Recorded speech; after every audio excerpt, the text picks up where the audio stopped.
Child sexual abuse is far too prevalent in this country. It can have such a devastating impact on a child, both for the moment and for the rest of his or her life. It is so important that everyone involved in the process come together as a team to help that child cope with the trauma of the crime, with the criminal justice process, and begin to heal. There are concerns expressed, however, by people in more rural areas who explain that they don't have access to the experts, that their doctors have limited knowledge about child sexual abuse. We must work together to ensure that all our children have the benefit of experts wherever they are, and we can do that now through telemedicine. We can do so much if we use people and technology to put children first. There's always a common thread that runs through every child advocacy center in this country, and that thread is that the child comes first. I mean, we didn't become pediatricians to just look at ears and diagnose infections and give antibiotics. We became a pediatrician to make a difference in some people's lives.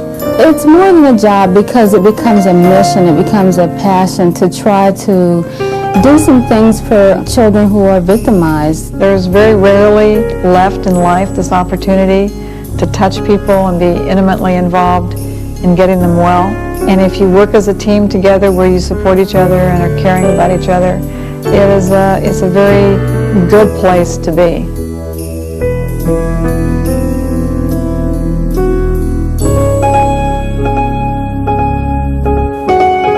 There's a hesitancy by many medical professionals to get involved in this field of child abuse, and we would never walk away if it were a childhood leukemia. We would never walk away from it if it was a child that was in a motor vehicle accident. We would always find a place to take that child.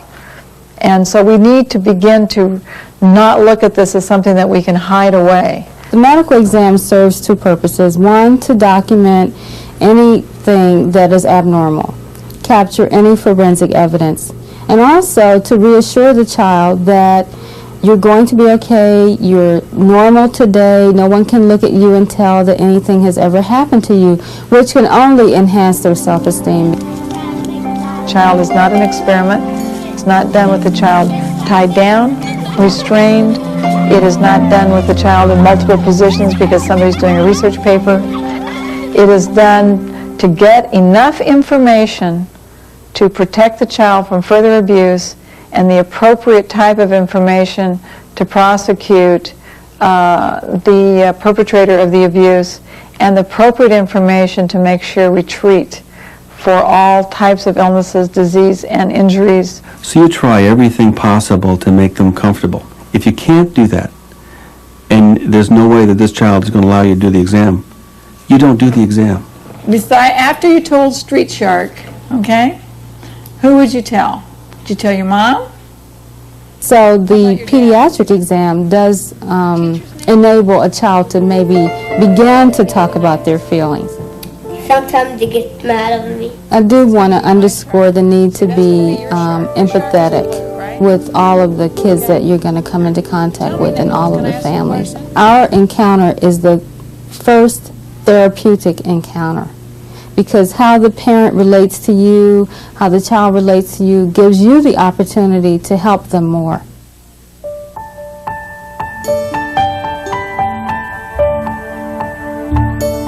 Photo documentation has become a wonderful, wonderful tool to protect children, and that is through making certain that children aren't examined over and over again. And so she has no memory of the assault. So what better way to protect kids than to make an accurate diagnosis? We then photographed it, and I'll show you all those. And now, whether the case went forward or not in court wasn't the issue from my standpoint. My standpoint was that a child had to have somebody look at their genitalia 5 or 6 times.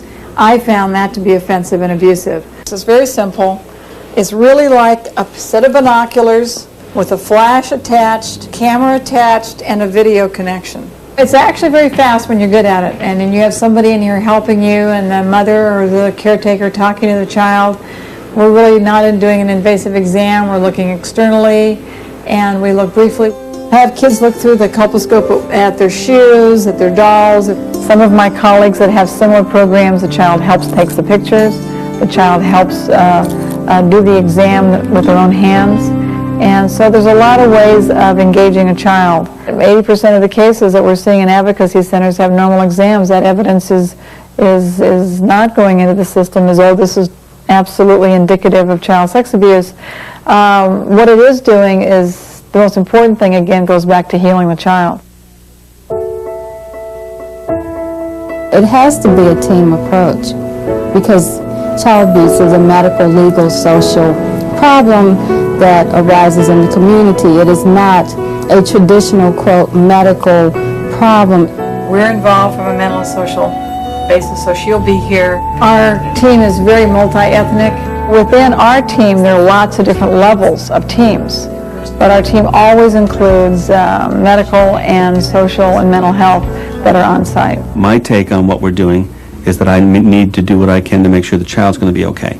So I need to make sure that we get mental health for this child. I need to be sure that the non-offending parent realizes that we're also there for her or for him, that she doesn't or he doesn't get forgotten in the process. So I think all that comes together as when you're a pediatrician and you're part of the group. And we encourage each other. So when the police officers cry in my program, they have us to fall back on too.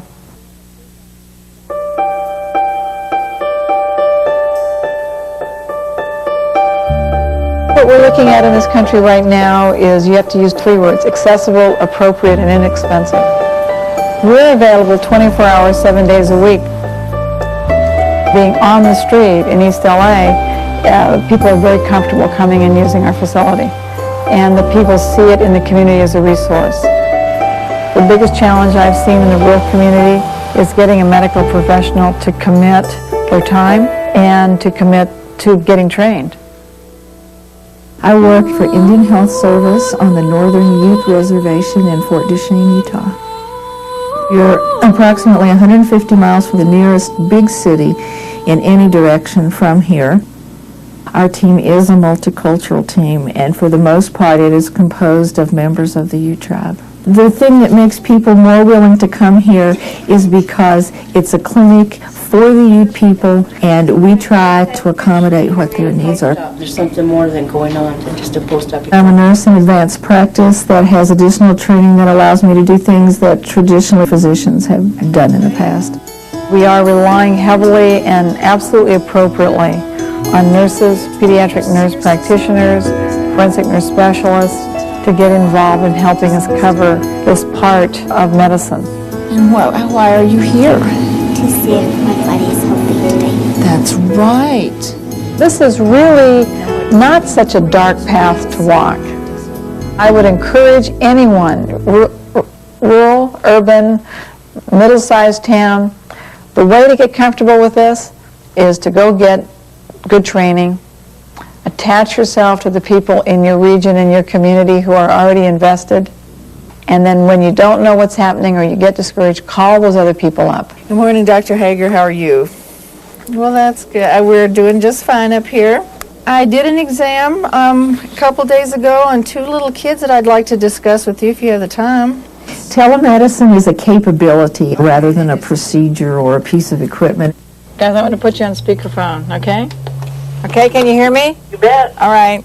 It's actually the use of the internet, use of computers, use of all kinds of photo documentation, and the best possible ways of transmitting that over phone lines. See, I'm part of Jane Power's support system out there on this Indian reservation. The other victim is his sister, who is 4. When she feels like she's not sure or it's a particularly discouraging, depressing case, she can always call us up. Here, I'm going to draw right now a circle around a fissure that I have a question about. The biggest challenge, I think, for us in the past has been access to services of this type. We can provide the service now on site and have the expertise of consultants across the nation through our software. I'm much more concerned about the lacerations than I am about anything else. Okay. All right? Yes, I see where you're measuring, Okay. It's nice to know whether you're on track or whether you're not on track, because that gives you a little more knowledge with which to interpret the next case. By building a bridge under them, by sort of a support foundation which says, hey, you know, if you have a question, give me a call. Send me the information on my telemedicine hookup, and then say, yeah, I think you're right.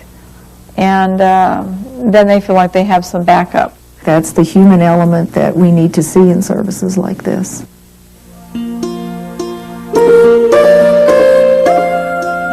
This is a unique opportunity in medicine as it changes to begin to actually deal with a brand new epidemic in this country.